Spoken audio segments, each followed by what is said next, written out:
Sunday, December 1, 2024, alas 3:25 ng hapon dito, 3:25 p.m. So medyo maulan ngayon kaya naglagay tayo ng kaprasong tent dito. Nag-trip lang ako kasi wala akong maisip na na itatopic ngayon. So titingin lang tayo sa Bible. So tatype lang natin yung masama. Ano to? Random to. Random. Kumbaga kahit ano na lang na makita natin. Tapos kumbaga isang mabilisan na topic. Kung ano may topic. Ayan o. Tignan nyo ha. Masama. O, tignan lang natin. Anong lalabas. Grado madami to. So titignan lang natin. Naku po, 703. So ang dami. Ang daming mas. Teka. Ito. Sa Exodus.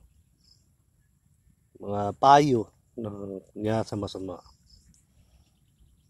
Tignan mo. Huwag kang magkalat ng kasinungalingan. Huwag kang makikipagkayari sa masama na maging saksi kang sinungaling. So, random to. Layan mo ang bagay na kasinungalingan. Ito, Exodus 23:7, Exodus 23:2. Layuan mo ang bagay na kasinungalingan at ang walang sala at ang matuwid ay huwag mong papatayin sapagkat di ko patotohanan ang patotohanan ng masama. So, madami. At ang taong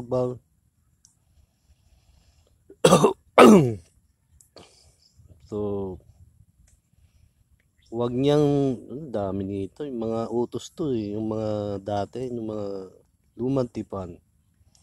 So, dito tayo sa mga maganda awit Awit. Mga awit, mga payo yan Ano ba to?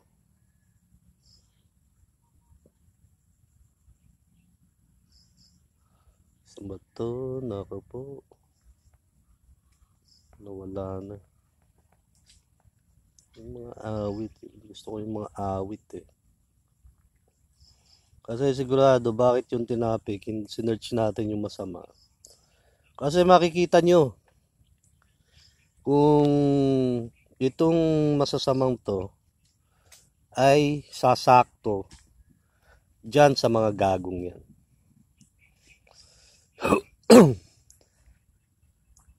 Kaya mapalad ang tao na hindi lumalakad sa payo ng masama, nito matayuman sa daan ng mga makasalanan, ni nang uupo man sa upuan ng mga manglilibak. So mapalad ang mga tao na hindi lumalakad sa masama.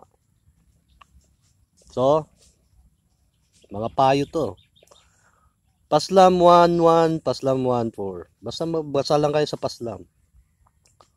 Ang masama ay hindi gayon, kundi parang ipa na itinataboy ng hangin.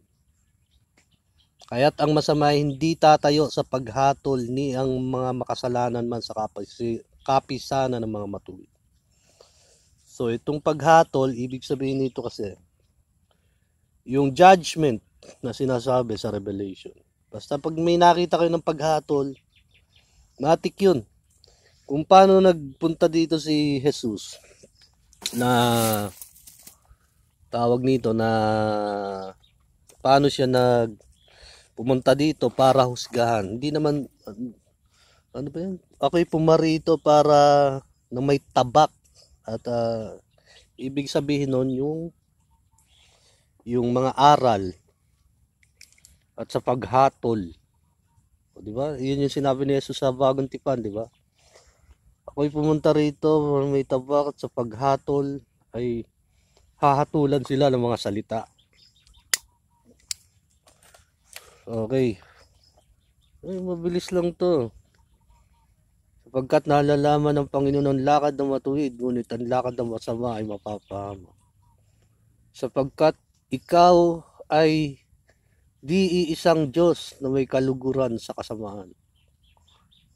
Sapagkat ikaw ay di iisang Diyos na may kaluguran sa kasamaan. Ang masama hindi itatahang masama. Ano yun? Parang something na naman yun. Ano yung tingin naman? So, ang hirap nito yung magbabasa ka ng kanyang gawang masama, magbabalik sa kanyang sariling ulo at kanyang pangdadasa ay babagsak sa kanyang sariling bulbulo. So, ninabasa ako dito. Mamaya na nga yung basa-basa na yan. Ninabasa ako dito na lahat ng masasamang yan. Ito yung mga gagong yan. Sila ay mahuhuli sa sarili nilang gawa. O sa sarili nila. Kunyari, nag-set up sila ng masama.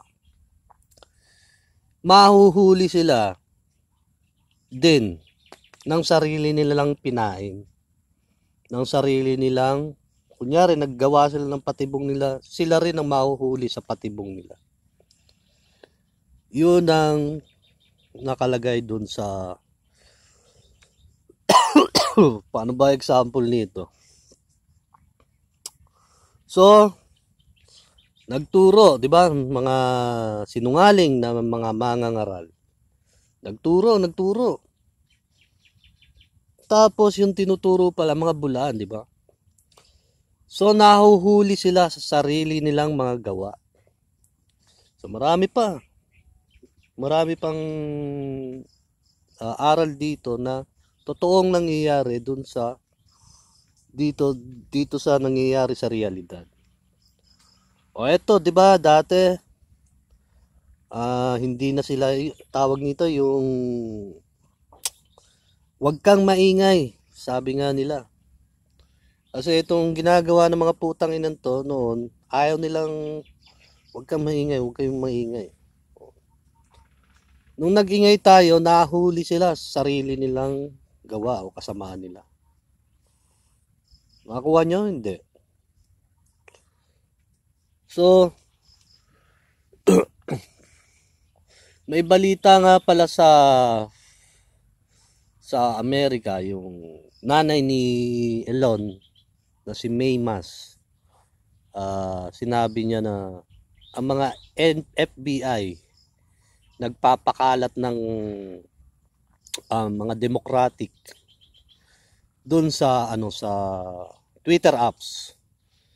So nung hindi pa, wala pang inaugural yun ni Trump kasi 2025 pa yung inaugural ni Trump.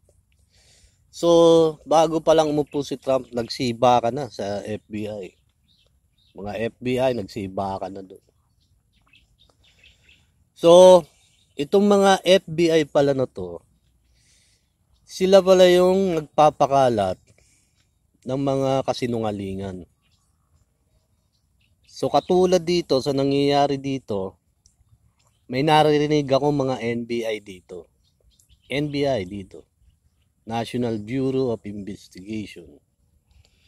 So, sila pala yung mga hinahawakan ng mga doon sa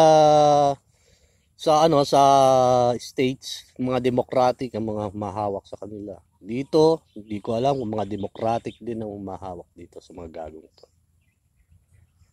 So, yan mga NBI pala na sila ang main source ng kasinungalingan.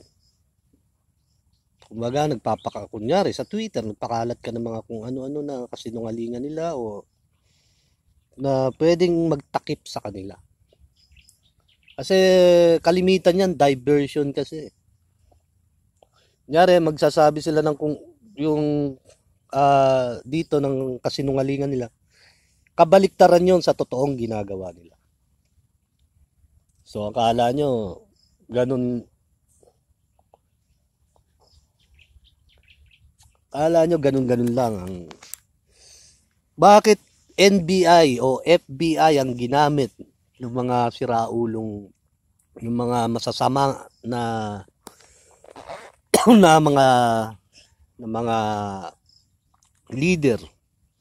Bakit ang FBI, NBI ang ginamit nila? Dahil ang NBI at FBI ay superiority ng mga pulis. Superior sila ng mga pulis. Under sila sa mga pulis. Under sa mga pulis. Under ang pulis sa mga NBI at FBI. Mas mataas ang FBI, NBI sa mga pulis.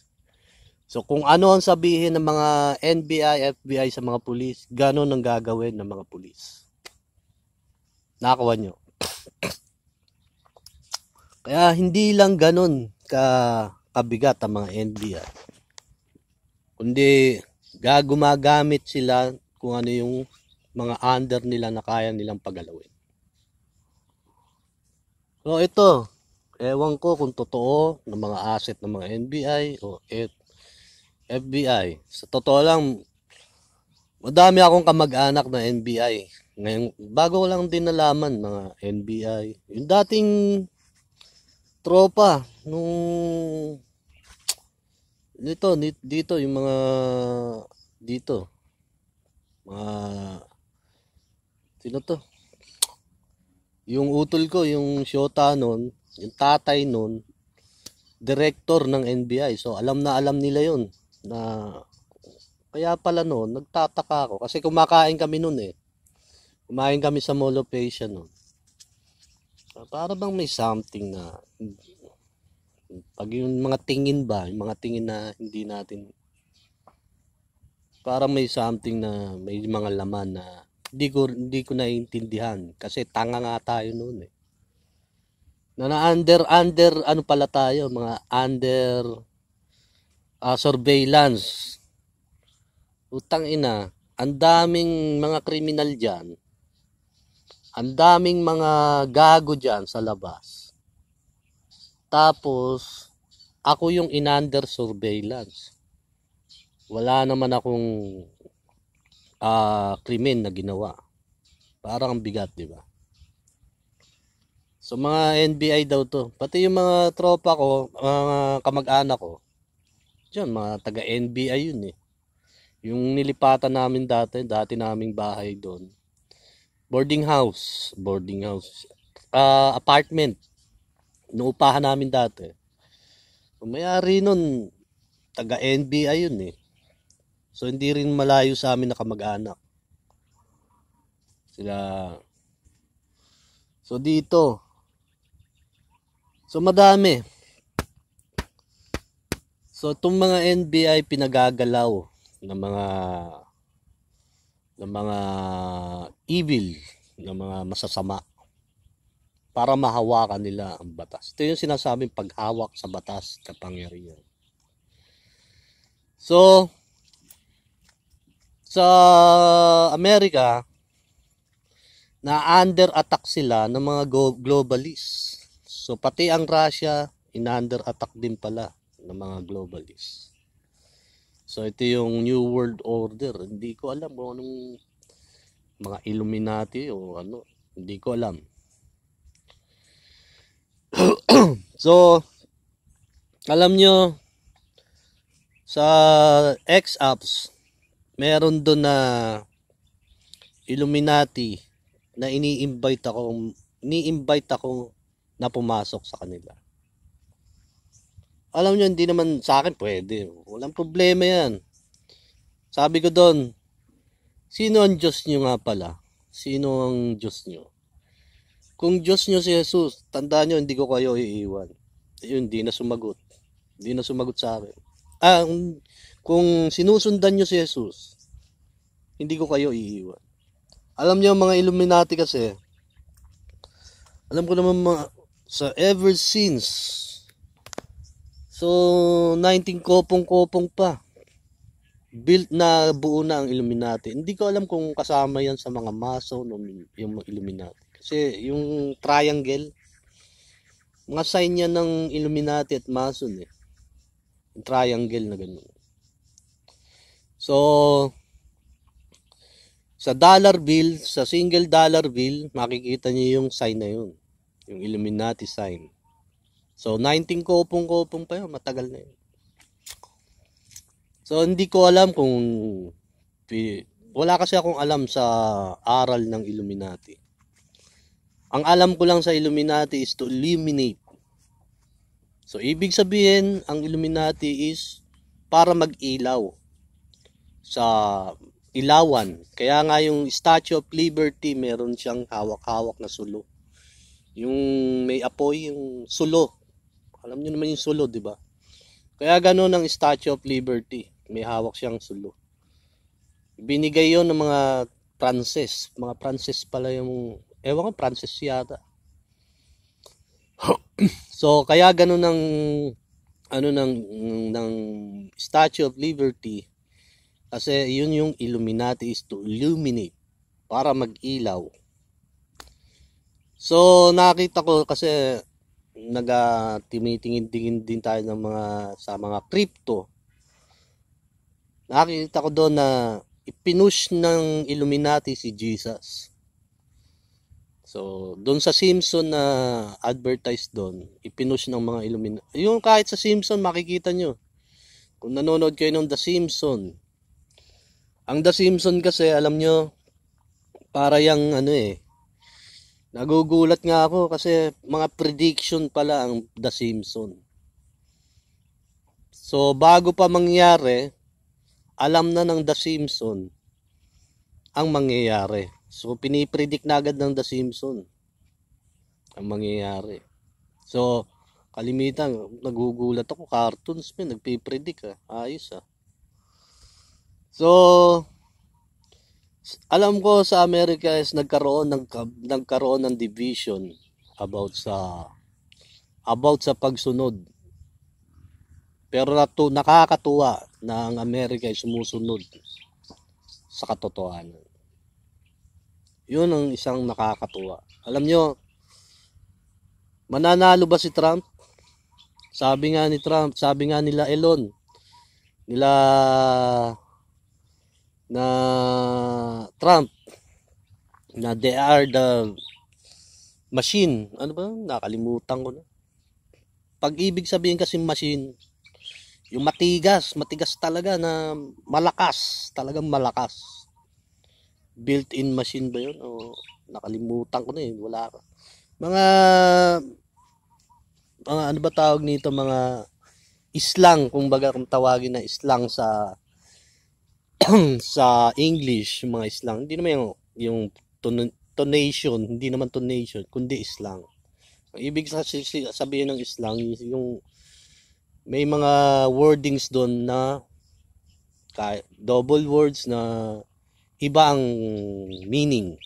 Yun ang islang. So, built-in machine ba yun? Nakalimutan ko. So, ganun. Talagang malakas. At takin nyo, ilan lang ang lamang ni Trump? Is 5 million lang yata. Kasi dapat landslide Until now, nagbibilangan pa yata sa California. Pero wala na. Panalo na si Trump. So, antakin nyo.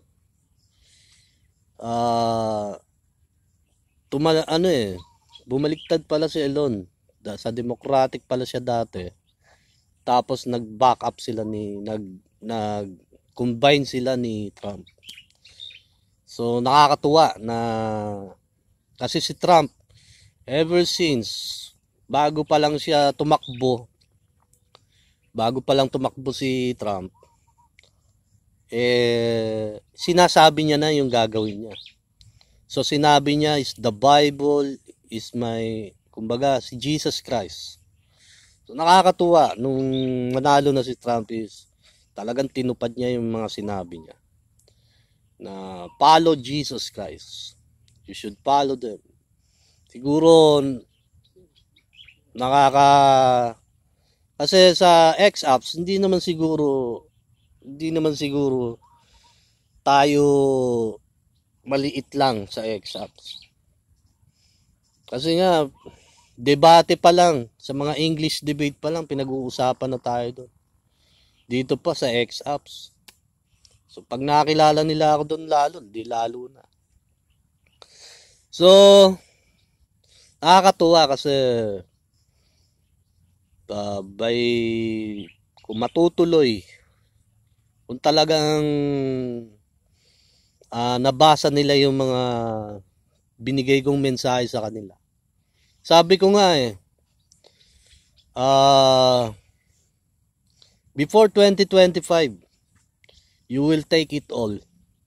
Just tell them the truth. Quick.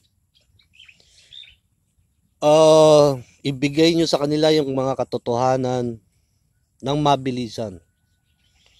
Before 2025, kukunin yung lahat. Ganun kabigat, ganun ng partida. Sabi ko pa, kagabi yata yun. Sinabi kong yun. Partida.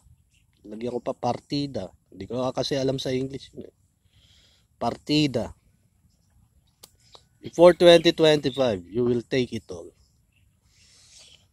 So, hindi pa makapagsimula kasi hindi pa sana na masimula na agad.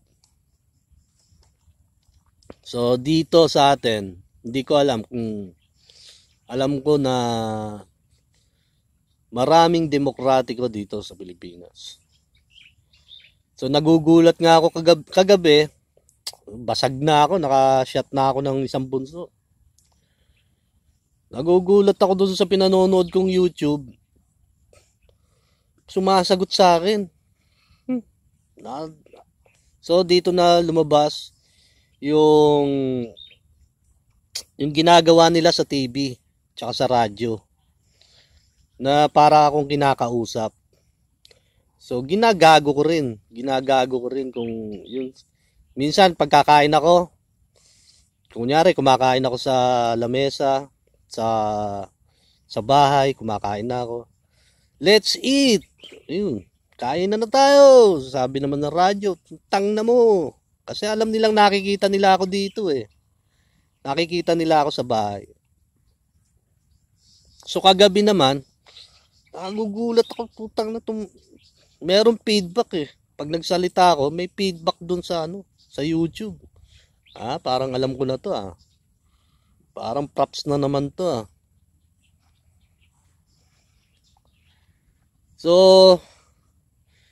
kung ibang tao na walang alam, sasabihin nilang siraulo ko. Kasi nga, wala silang alam sa nangyayari.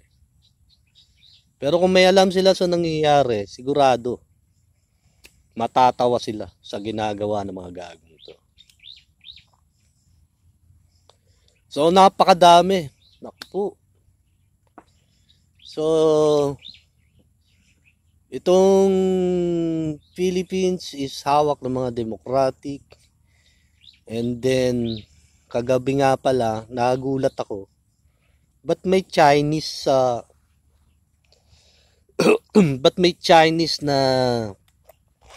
na napasingit doon sa gobyerno?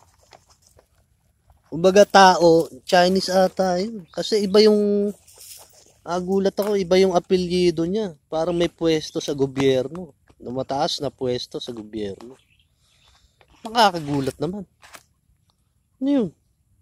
Kasi kalimitan kasi, pure Filipino ang dapat nakaupo sa gobyerno, di ba?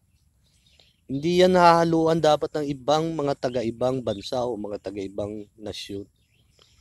Baka sumabog ka dyan, baka bigla ka na lang mawala dyan. So napaisip ako, kasi nga si Sara, di ba, yung balita kay Sara, na bakit ganun kalakas ang loob ni Sara na magsalita sa presidente. So ano rin ako, nagugulat din ako Takin mo, papatay mo yung presidente. Nagugulat ako. Ba't ganun ba magsalita? Parang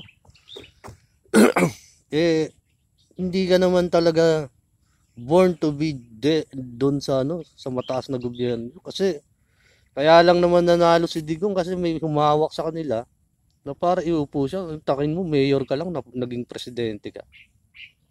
Talagang may nagpaupo sa kanya sa Malacanang. Kaya nanalo si Digong. So katulad na nangyari dun sa kay Biden na nag-landslide yung botohan. So dito rin ganun din ang nangyari. Landslide. Ewan ko si Bongbong hawak din yata. Kasi landslide din. Landslide din yung nangyari kay Bongbong, di ba?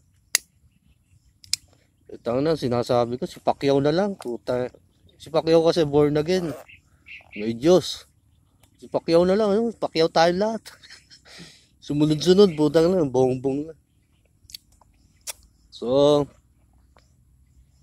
wala namang kaso doon. Kasi yung lolo ko, ever since, mga Marcoses na yung ano niyang ng lolo ko. Yung lolo ko sa Mindanao, hindi dito. Mga lolo ko sa Mindanao, mga Marcoses na mga sinusuporta.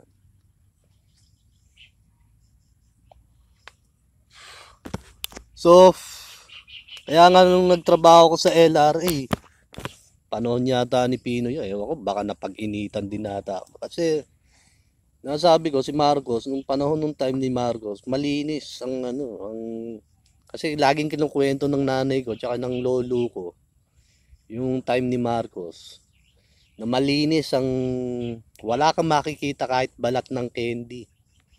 Sabi ko, ganun. Ewan ko kasi mahilig tayo makipagkwentuhan nung nasa LRA ako, yung Land Registration Authority, encoder ako doon. So napagtulong-tulungan ako doon. Wala akong alam noon. Yung pala yung mga putang inang yan, yung mga gagong yan, sila pala yung nasa likod niya, mga iglesyang yung mga gagong yan. Kaya napapaisip ako, ano ba nangyari? Yung pala, awit. Kaya mahilig ako makipagsawsawan sa mga, malay ko ba maliit lang naman tayo, ordinaryong tao lang tayo. So parang napaka antipatiko na psychotic ba na isang ordinaryong tao ka lang na maliit. Yun lang kasi ang tingin ko sa sarili ko noon. Ordinaryong tao lang tayo, maliit lang tayo. Kasi wala naman akong kayang ipagmamalaki. Kaya ang ano ko sa sarili ko, maliit lang tayo. Kasi alam nyo, kahit nga yung sabi ng artista, ay putang ina, hindi, wala ako. Itong ginagawa ko ng video na to, naku po, hindi, sikat na ako sa debate noon. Sikat na ako. Actually, naipaliwanag ko na ang one God and judge, ang one God. Pero hindi ko pa sinusulat yung one God and judgment documentary.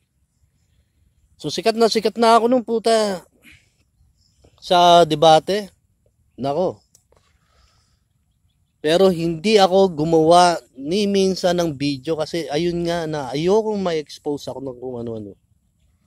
Gusto ko ma-expose ako yung rockstar tayo, hindi yung pumasok tayo ng debate tapos pinasok ko lang ang debate para patumbahin itong mga gagong to. Itong mga siraulong to. Rockstar tayo, dito tayo napunta. So, siguro may nakalaan na plano sa akin siguro ang Diyos para kung talagang yun ang destiny ko ba siguro nga baka yun nga nakasulat na hindi natin alam kung nakasulat tayo hindi. So ganun tayo noon na para ba tayong below to the ground na kumbaga na hindi ko pagka may yung ano lang talaga ako yung tawag nito yung ma-airy lang talaga ako. Pero sabihin mong may pagyayabang ako, naku po. Ngayon siguro lintik ang yabang ko. Kasi alam nyo bakit ako ganito ang attitude ko. Na putang ina mo, gago ka, ganyan. Para iparamdam sa inyo ang superiority. para iparamdam sa inyo kung sino ang superior dito. Nakuha nyo? Ganon sa military. Pag wala, kunyari, kernel ka, may official ka dyan, tapos low profile ka, di babastos-bastosin ka lang na enlisted, di ba? Dapat high profile ka. Dapat mataas ang moral mo. Ano ba tawag nito? Yung hindi low moral, kundi high moral. So kaya ako dito, ganito ang mga attitude ko. Kailangan kong ibigay sa inyo kung ano yung superiority na sinasabi. Kasi putang na, napaisip din ako kung mapagkumbaba naman tayong tao, pero sabi ko, hindi ako pwedeng bumaba. Alam niyo ba yon? Kasi uulul-ululing ka lang ng mga gagong to. Kailangan makaramdam yung superiority. Yun yung ibig sabihin na pagiging leader mo. Pagiging hari mo sa isang bagay. Yun yung sinasabing superiority. So hindi ko naman inugali ito, itong butik naman. Awit, yung makipag-away ako. Nako, sabi ko sa inyo, bago lang ako gumawa ng video nung naandun ako sa Tapia. Yun ang umpisa ng gumawa na ako ng video. Talagang malala na. Pero kilalang kilala na ako sa debate, wala nang tumalo sa akin. Kaya napaisip ako, kailangan ko na sigurong gumawa ng video. So 2016, nakipagdebate tayo. 2016, umpisa ng taon. Umpisa ng taon na yun, nung dumating yung cellphone ko. 2016, tapos ang takin nyo, 2020, year 2020 yata, o 2021, dun lang ako gumawa ng mga video. Okay naman, hindi ko alam, parang okay naman ang feedback siguro. So, madami pa na bagay na kailangan nyo malaman. Tungkol dito sa mga namamahala sa atin. Katulad yun nga, nalayo na tayo. Nagulat ako, ba't may Chinese dun? Na iba yung pangalan niya. Talagang Chinese yung pangalan niya. Yung apelyido niya, may pwesto sa gobyerno. Kasi dapat ang gobyerno, pure Filipino. Kasi nandito ka sa bansa ng Pilipinas. So parang may naglalaro sa isip ko ngayon, kaya baka siguro kasi mga part of na sumusuporta kay Digong at Duterte, Sara, is mga Chinese.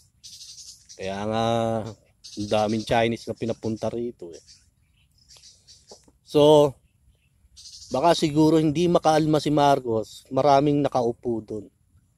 Baka may mga nakaupong matataas na Chinese doon. O mga napapaligiran siguro si Marcos doon. Baka siguro hindi makaalma ng ganun. Ng ganun na lang. So ang pag-asa lang ni Marcos para makagalaw siya ng malaki. Para makahawak siya ng malaki. Kundi yung aral na binigay ko. Yun lang ang pag-asa niya para mahawakan niya ng buo ang kapangyarihan. Yun lang ang maibibigay ko kay Marcos na bilang susi sa paghawak sa totoong kapangyarihan.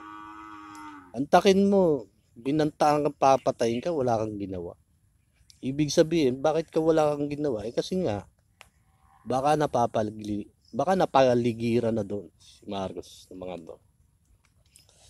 So hinihintay na lang siguro kasi si Trump tsaka si Marcos magkakampi yun eh. So magkakampi sila. Ewan ko nababalitaan ko lang. So maybe next year na hindi natin alam kung ano mangyayari. At kung sana, kung papala rin, maumpisahan ng lahat ang kailangan umpisahan. Kasi alam nyo, Napakatagal na naghantay. Sabi nga ng mga propeta noon hinantay ng mga propeta, mga dakilang, yung mga katotohanan na sinabi ni Jesus. Mga propeta noon, napakaraming nag-asam na propeta na makita ang dakilang araw na yun. Alam nyo ba yung dakilang araw? Yun yung special day. Kumbaga may mga tinatawag na last days, huling araw. Yan yung mga special day sa Bible. So, hindi ko alam kung special day ba to o last day. Make my day na lang. Make my day. Hindi ko alam kung kayo makakahagap naman kayo kung anong totoo, hindi. Makakaramdam, hindi naman siguro kayo manhid o hindi naman siguro kayo lahat tanga. Makakaramdam naman siguro kayo kung ano yung totoo na sinasabi ko. Okay, at uwi na ako, pauulan na ulit. Susunod na ulit.